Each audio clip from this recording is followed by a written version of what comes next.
आज झन्डै 19 दिन भइसक्यो शिक्षकहरूले आन्दोलन गरेको। सरकारले कुनै पनि सुनवाई गरेको छैन।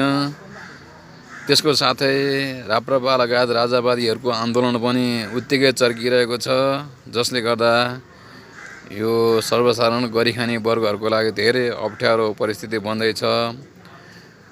यस्तो अवस्थामा पनि सरकार चाहिँ कानमा तेल हालेको जस्तो भएर चाहिँ एकदम निकम्मा भएर बसिरहेको छ। सरकार किन यसरी चाहिँ यति साह्रो कमजोर, यति साह्रो निकम्मा, यति साह्रो लाचार भइरहेको छ, जनले प्रश्न गरिरहेका छन्। सरकारले बेलैमा यो आन्दोलनकारीहरूको समस्याको लाई चाहिँ सम्बोधन गरी देशमा गरिखाने वातावरण बनाउनुपर्छ भन्ने सम्पूर्ण नेपाली जनताको माग रहिआएको छ। यसतर्फ सरकारको ध्यानाकर्षण हुनु जरुरी छ।